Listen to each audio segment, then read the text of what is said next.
It's about 11. I woke up, actually, it's almost noon. I woke up a little bit before 10. It's the same time I've woken up for the last several days, so I'm kind of having a bit of a holding pattern here. And I'm going to start the day um, with a snack. The rest of those Triscuits before I make some eggs this afternoon, just because I want to get a little bit of work done, um, and before I can kind of transfer over, kind of thing. Obviously, there'll come a time this afternoon I'll have to make a choice, but um, yeah, that's kind of the idea. Um, we're gonna get some rain starting tomorrow, and the my check should come into the account tonight at midnight. I think it said the 29th on the check. I just checked, so I think that's tonight at midnight. Which means I don't understand why it came out on Saturday night. The other maybe there was like a bank holiday or something. I don't know. Um, November? No, no, no. It could have been.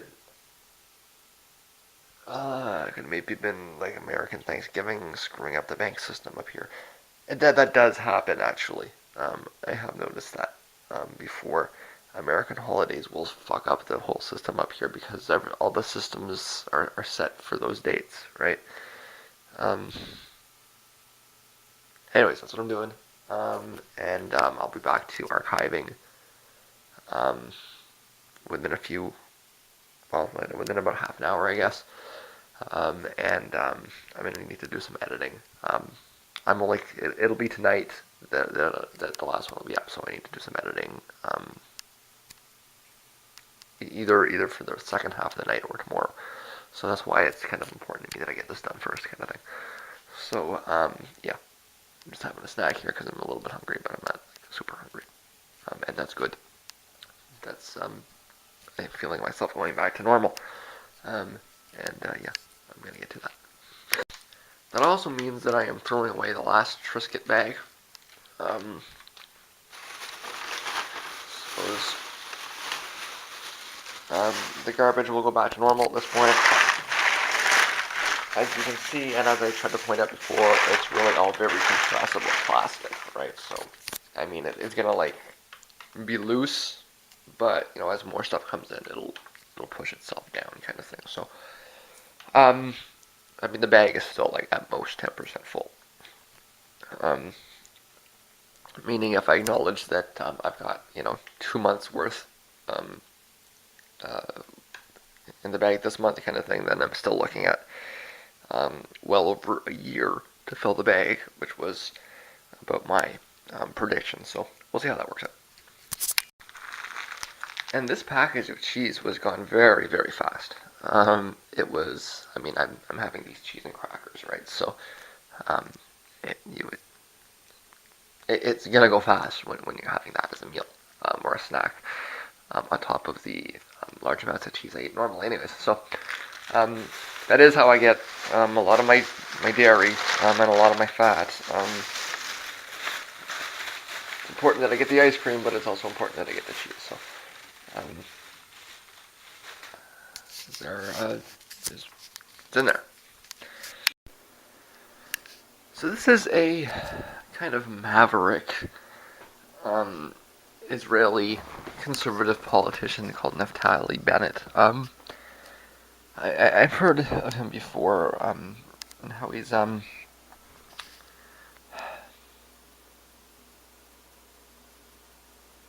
maybe operating a little bit outside of the kind of status quo on the Israeli right. And he's proposing, well, they're talking about an article he wrote where he's proposing to actually annex the Area C in the West Bank and offer the Palestinians living there, full Israeli citizenship, which means access to services and all those kinds of things. One would presume that it would not mean equal rights regarding to land and the other things that are baked into the Israeli state. And thus, I think that he's presenting things in somewhat of a tinted manner. Um, Maybe he's presenting things as rosier than they are or are likely to be. But I do think that he's arrived at a fundamental understanding that is rare to see, and that's that the answer has to be integration, not separation. If you want peace, if you want stability, then you need the Israelis and Jews to integrate with each other. Not walls, not separation, not splitting off into different countries, but integration. Um, and the host is saying, well, they don't want to. And he's saying, well, I disagree. I think they do want to. And I agree with this, Israeli conservative guy that they do want to. I mean, the average Palestinian isn't going to be different than anybody else. They care about their family, they care about their jobs, and these lofty concepts of ethnic-based nationalism are not really that important to most people. Um, they are going to be more important, no doubt, to somebody sitting in a nice office on the other side of the world who is analyzing things abstractly, who doesn't have to worry about where they're going to get something to eat, than they are to people that are actually dealing with some pretty heavy shit in the ground, right? Um, and it's more to the extent that the ethnic nationalism is a real thing. It's a consequence of the economic uncertainty, um, rather than an addendum to it, right? Um, that's the fundamental difference. Is that it seems pretty real when you're starving and those guys over there aren't, and all the guys that aren't starving, wear one thing on their heads, and all the people that are starving wear something else on their heads, right? Then it's easy to see that there's a correlation between whether you're starving or not and what it is that you wear on your head. But um, if you can address those economic issues, then you would expect the rest of it to fall apart. For most people that aren't analysts in nice, cozy offices in Washington, where you're basically mentally masturbating over something that you have no real actual connection to, right?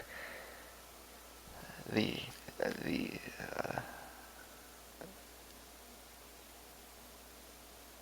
Where'd that word go? I've still got a headache. Um,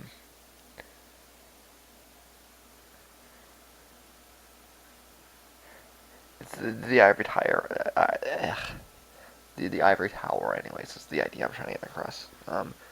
So I agree with this guy, and like I say, you might not be presenting things entirely accurately, like in terms of broad scope issues, and exactly what he's saying might be, you know, mildly insane. But the basic idea of integration, as a necessity, um, is a real, necessary pivot that everybody on both sides, on all three sides, the third side being Washington, needs to recognize, and try to work more towards. Um, and if what that means is unilateral annexation, then I think that's a positive step forward. Um, I mean, nobody's getting anywhere, by setting up this independent Palestinian state. These Swiss cheese territories, um, where their entire economy is completely dependent on the Israelis. I mean, the best that an independent Palestinian state could ever be would be basically a puppet state. It would be so reliant. It's an impossibility, right? So they need to look at integration. And I mean, I can understand, if you've spent your whole life, you know, I mean, if you were 20 years old in 1947, so let's say you were 20 in 1950, well then you're in your 80s now, and you've spent 60 years, 65 years, um, eh, with the expectation that there's going to be two states here, right? It's just always been what is. Um, And whether you're, 60 years is a long time, 30 years is a long time, right? So you're talking about generations of people. But these are generations that are moving out of the public sphere, and one has to hope that with this generational overturn and with some younger people taking over, that this kind of mindset of separating into different countries over no good reason is kind of discarded, and an integrationist approach is picked up upon because that's the only future in the region. I talked about this before. You know, any way that you look at it, there is no future besides accepting that there's a very large population of Arabs here, and that they need to be integrated and work into a secular society. There needs to be a lot of attention to their living standards.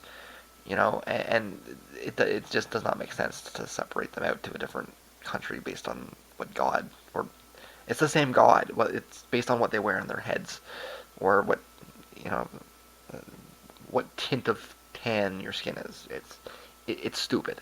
The whole premise is stupid, and I really hope that what this guy is presenting is an awareness um, that it is stupid, and that this is becoming, especially with the younger people, that people are kind of maybe getting out of the old mindset and maybe adopting something that's more realistic and frankly more liberal regarding how people interact with each other. Um, that said, that can't work either unless there are a lot of reforms within Israel regarding what kind of rights people have towards land, what kind of rights people um, well, I think the land is the big thing. But I mean, they need to look at the way they teach their textbooks and like the whole culture, right? It's ridiculous, right? If you look into it, you'll see that it's really quite outrageous. Um, and that's going to go with a broader secularization. You know, the Israeli state really needs to be focusing less on getting all of these ultra orthodox people out and building these these societies full of like violently religious Jewish people, um, and instead kind of finding ways to get people to integrate with each other, so that you have communities that are part Jewish, part Orthodox, part secular, part Arab, part Muslim, part Christian. Um, like people that are all mixed up rather than having these segregated societies, right? Um, and so once you get that jumble up, that everybody lives happily in in harmony and all that kind of stuff, right? Um, so yeah, I think this guy, and the moderator's talking about like this is insane. Nobody in the political spectrum is going to go for this. Right now, that might be true, but one has to hope that as we have this generational overturn, and I understand this might be something that older people just might not get because their whole lives it's what it's been all about. But if this whole conflict disappears as the generation overturns, um, I think in the long run, what this guy's saying could be um, seen as mildly visionary, um, because it is really, honestly, the only way forward. It's more a question of how can this be done fairly, so that everybody has their rights protected, kind of thing. Um, and yeah, that's going to. I mean, you can't. This is one example of how much of a change in mindset this needs to be. You can't talk about annexing these areas of the West Bank unless you acknowledge a right of return. Those ideas are just intrinsically intertwined, right? Now, this guy might not agree with that, but at least, like I say, coming to the epiphany that the future is integration um, is a step in coming to that understanding, right? So, I mean, maybe from an unlikely place in the political spectrum, and maybe with unlikely methods, um, but that recognition of integration is really refreshing. I don't think I've ever seen um, an Israeli politician talk in those terms in ways that don't seem um, ironic or pandering. I'm going to cut some more cheese up and get back to finishing my little snack here before I get back to archiving. So it's 2 o'clock in the morning. Yeah, the morning. And I'm stopping to eat. I've been sitting in front of that computer for quite some time. And I have worked it down to about 20 pages left in a linear fashion over December 2011. So that's a lot of data to squeeze in over that month. But it's at the very least clear. And I know there's going to be a lot of doubles. So I have to eat. That's not debatable. So, but I mean, it's if I can stay awake long enough, I'll get it done. Otherwise, it'll be in the morning, and I should be able to get to editing tomorrow. I'm wide awake. It's just I'm starving, so I need to deal with that. It's time for some eggs, and I'll get back to that afterwards. It's good to know that that's the major last part of it. After that, I'll need to move everything into the main file, of course, but that shouldn't be so difficult. So, it's actually, that took way longer than I wanted. I mean, I knew that was going to take a long time, but I didn't know it was going to take that long. Either way, it's done, almost done, anyways, and it'll feel quite good to move on. I guess I wanted that done by the beginning of last weekend, but it's looking like Monday will be a date where I'll be able to start working some things out better. The fact that it's warming up this weekend is freaking me out because you know what that means. It means that I'm gonna want to go out and buy a pack of cigarettes. I'm gonna have to make sure I don't. What have I done for the last 3 weeks? If I do, like, what a waste of time, right? Not literally. I got something done, but I mean, like, um, like, why did I kill myself for the last 3 weeks if I'm gonna go out and do it, right? So, I'm actually kind of hoping I got a cold snap, because of that. There's one day,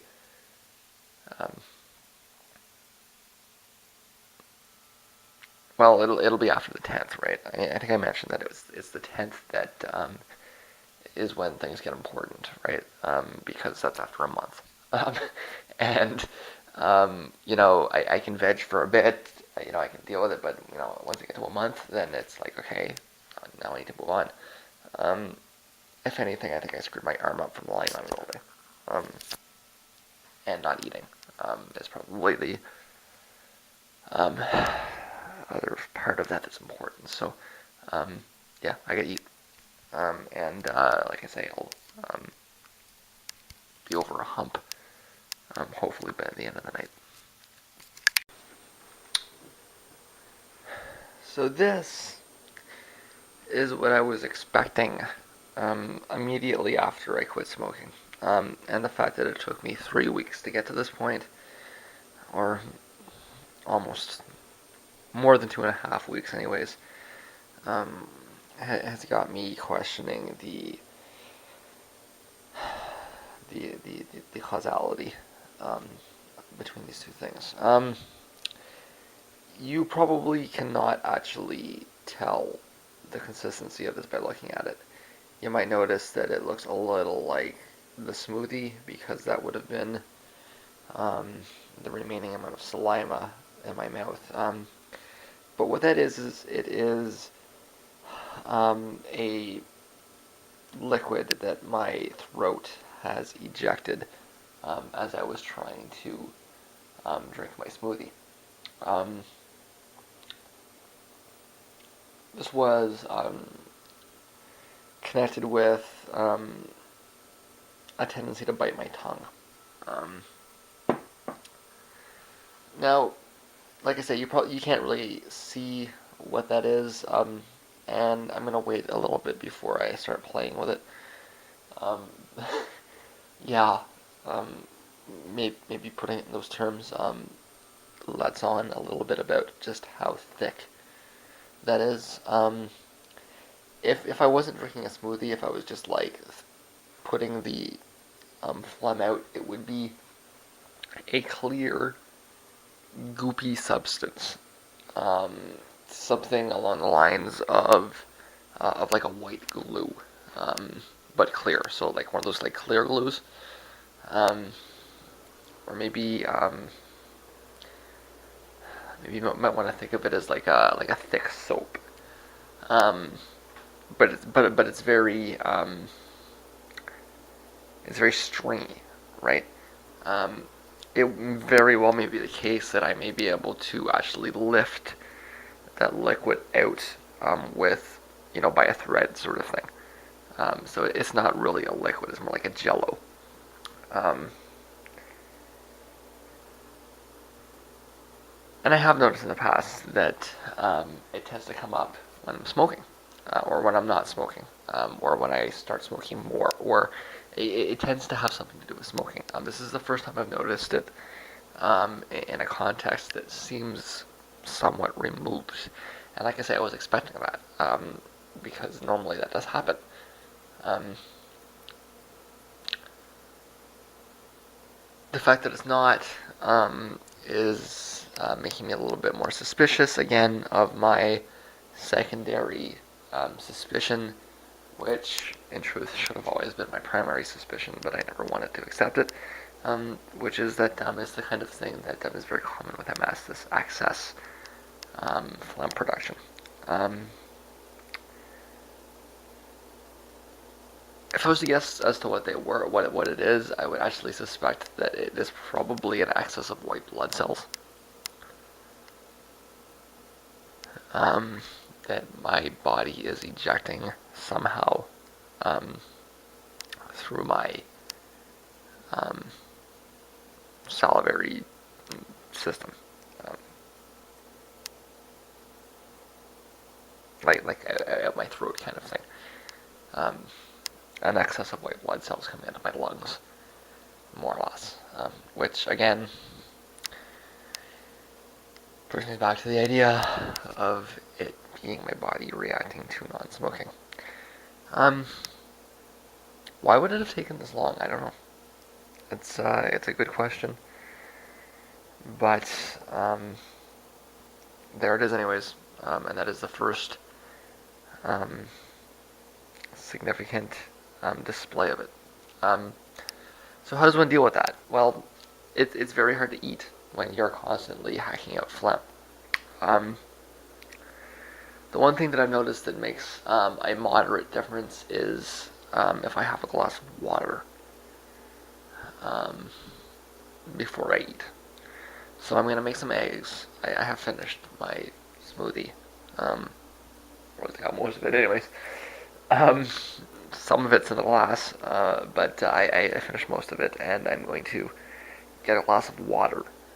Um, and I am going to, like, literally drink this glass of water, and then get back to it.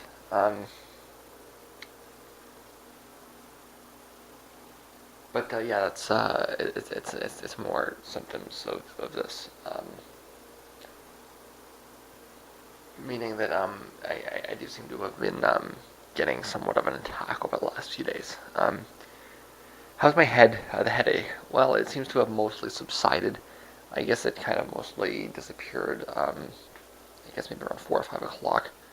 Um, I had to stop for a few hours this afternoon and just like sit there and stare at the ceiling kind of thing. And once that went away, it kind of went away altogether.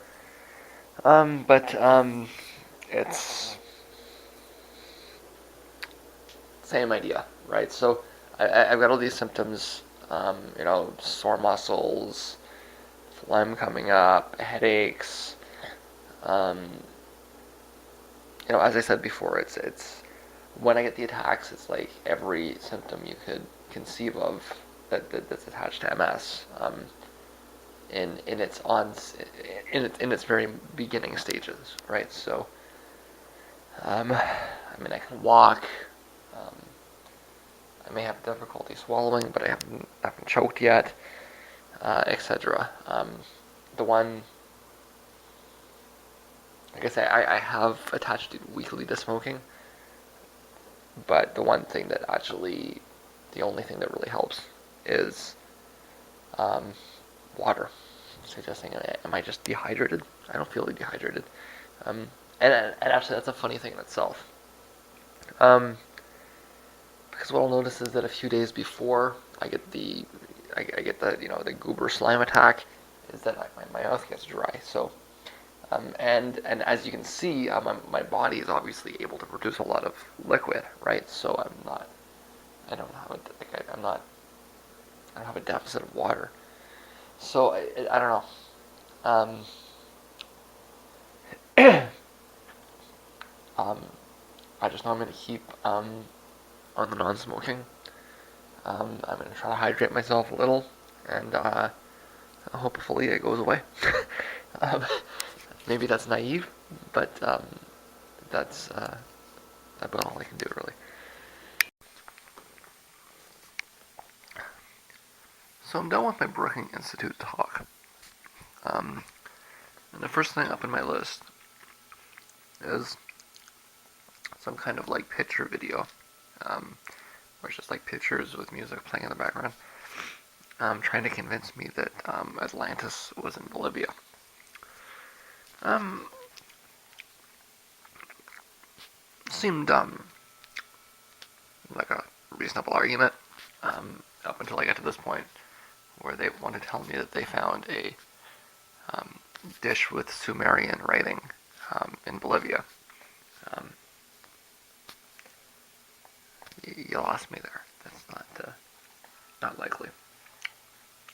That said, if we forget about this and what exactly it is that has to do with Atlantis, I'm not sure, but um, I'm still eating. If you ignore this rather egregious error, the truth is that it is a relatively convincing argument, but um, you could say the same thing about 100 different places, right? To me, um, the question of exactly where it is um, kind of doesn't matter. It's kind of the wrong question. Um, it seems to me like it's partially based on Carthage. That seemed to be like what Plato or whatever writer that we've claimed as Plato um, was trying to get across was this idea of projecting Carthage out into the ocean. And you kind of want to ask the question of why. Could it be because the Carthaginians were um, known to do that, known to go out past the Pillars of Hercules and bring back large amounts of gold?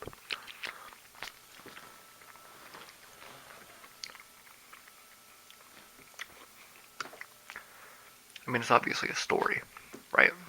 And trying to locate the exact whereabouts of this um, city that um, is meant to tell a story is perhaps not worthwhile. Although, had the barbarian Romans not burnt the city to the ground, um, along with Corinth, I might add, there might be more records um, of these voyages out past the Pillars of Hercules. To me, the more important part is not, whether Atlantis existed or where it might be, but the reality that Plato seemed to know that there was a very large continent beyond the Pillars of Hercules. Now, I know it's easy. I mean, there's only two options, and you got a 50% chance one way or the other, right? But if you really believed in the world as you saw it, you wouldn't do that, right? You would send something out if you were unsure, and if you were sure, you would accept things as they are. Um, just the fact that he seemed certain that this area existed, again, a very large continent. One of the arguments that they present in this picture video is the idea that it has to be South America because it's bigger than Africa and Asia combined, or what the Greeks called Asia.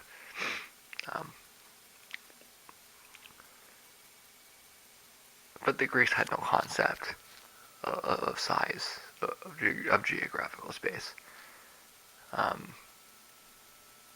You want to look at one of their maps and try not to laugh too hard. You can generally get these shapes out properly, but it wasn't even close, broadly speaking, in terms of proportions and distances. So you'll see things like, for example, you'll see that the Italian peninsula is wider than the Iberian Peninsula, which is ridiculous, right?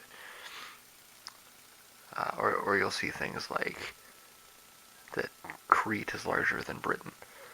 And I'm not making this stuff up. If you look at the old maps, that's what you see. Like, they're not even close. So, this idea, I mean, he could have been talking about the Canary Islands. But he probably wasn't. Again, it doesn't. I don't think it really matters whether this Atlantis was in Bolivia, or at the mouth of the Mississippi, or perhaps in Mexico, or even in the St. Lawrence. Just the fact that Plato, writing at that stage in history, seemed to realize that there was a large continent past the Pillars of Hercules,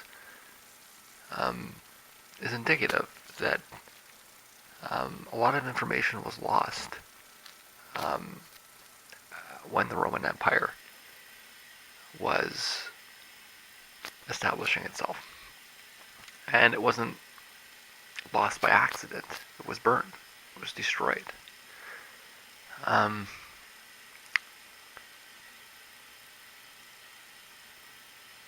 Let's skip over how you would keep that a secret, and talk more about why you would keep it a secret. And it's obvious. If you're, a well-to-do elite family, and you have a trade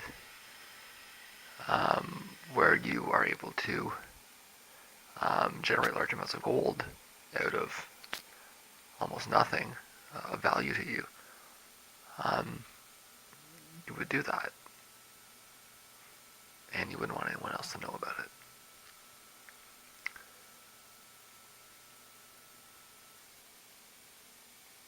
So he asked the question, why were the Carthaginians so focused on their The battery went out again. It happens. Death, taxes, and batteries going out. Um. So yeah. Like, why were the Carthaginians so concerned about those Spanish colonies? Now, I mean, there could be any number of reasons why. It's not any positive evidence. I'm aware of all of this. And the positive evidence that does exist is um, subject to interpretation. But I think that the circumstantial evidence is overwhelming. Um, like, we're not talking about, Vikings here at 1,000 years, into the Common Era. We're talking about, you know, 1,000 years before the Common Era. 3,000 years ago.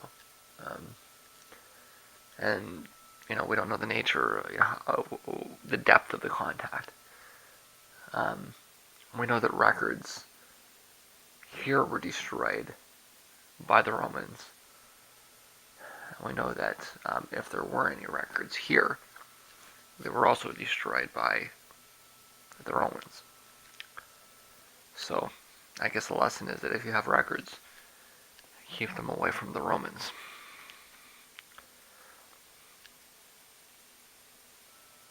I think it's overwhelming that, yeah, um, Atlantis was one of the Americas. Um, very little of what Plato wrote has to be true in order to realize that there's something profound about the fact that he knew that there was a continent out there. And that's really what should be maybe pulled out as more important in the whole story. I mean, it's obviously a parable, right? Right? That was actually a short video, so now I've got one up that wants to talk to me about underwater cities and how cities have been flooded um, over. Oh, oh, oh, well, the first example was Alexandria, which is hardly ancient. Um, so they're not really reaching that far back. They're looking at more just regular coastal erosion.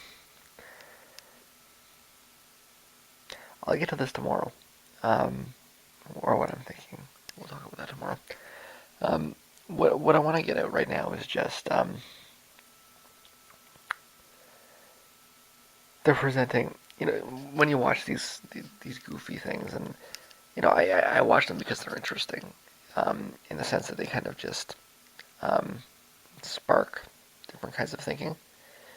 And what I'm going to say right now is kind of an example of that. Although I know better than to be. I know better than to take them really seriously. Um, even when they have an idea right, the facts are wrong, or if they get facts right, then they interpret them wrong, or it's trash, but it's enjoyable trash, right? You think of it as a guilty pleasure, maybe even, but they're trying to figure out how King Herod, and of course they use King Herod, because that's the biblical king. So whenever you have Rome and the Palestinian areas, you have to have King Herod because that's the one that people know, right? So they're trying to figure out how King Herod built the greatest port in the ancient world.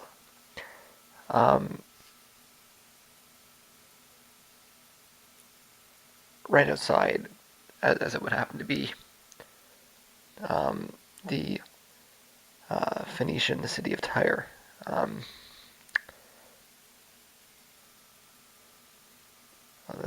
They call it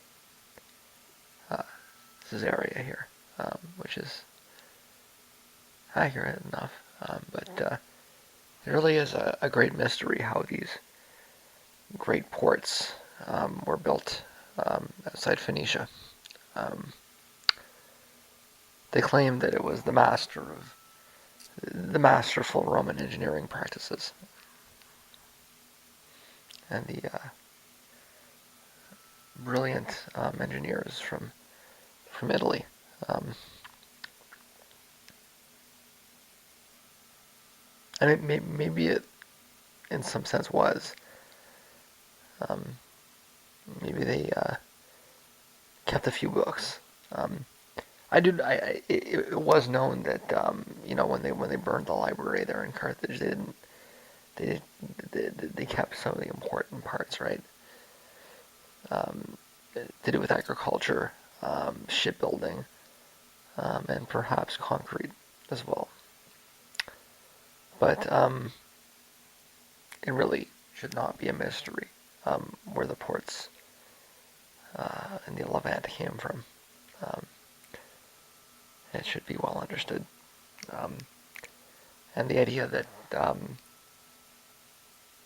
they were developed in the Roman period is unfortunately just wrong. It is 6:30 and I am wide awake. So I'm doing what a lot of people do in the morning is make some coffee. Um, Might seem like an odd thing to do on my 21st hour of awakeness, but it's actually quite natural for me to do such things. I feel I've got another good 6 or 7 hours of awakeness, long enough that I should get what I'm doing done. Which means I need to take note of this. This is the first full day since I quit smoking. So, that's what, the 29th today? So it means it was 19 days, just short of 3 weeks. No, sorry, 20 days. 20 days. So let's say, let's be liberal and say 3 weeks. Not because liberals are wrong, usually with facts, but, well, let's not walk down that path. There are other more fruitful discussions to have. So yeah, this is a full day. This is my first full day since looking at 3 weeks. Do I feel like I'm over it? No. But I feel like I'm on the way to being over it, kind of thing. So normally, if I'm focused on something, like I'm doing something that I care about, 25, 30-hour days are normal for me. So if I can get back into that, I'm, like I say, I should be awake until, the afternoon kind of thing. Meaning I might get a split day into the day even. We'll see.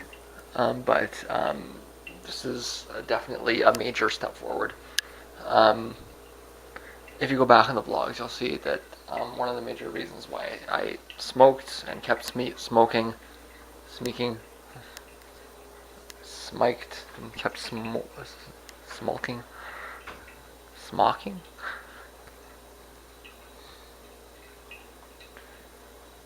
But error J has stopped working. Please close your programs and restart your machine. Yeah. So, I mean, one of the reasons or the major reason I started smoking and kept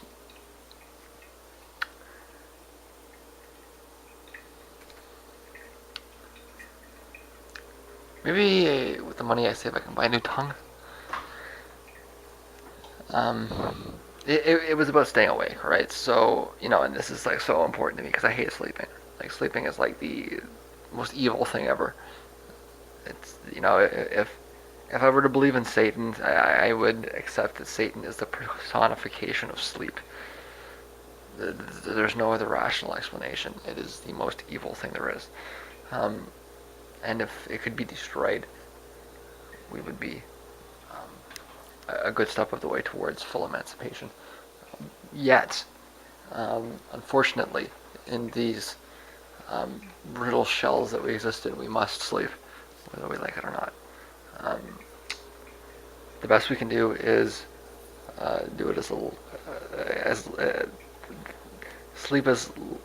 Maybe I should sleep if I can't talk right, huh? I don't know what's up with that. If it's like the MS, if I'm like having perpetual strokes and don't even notice it.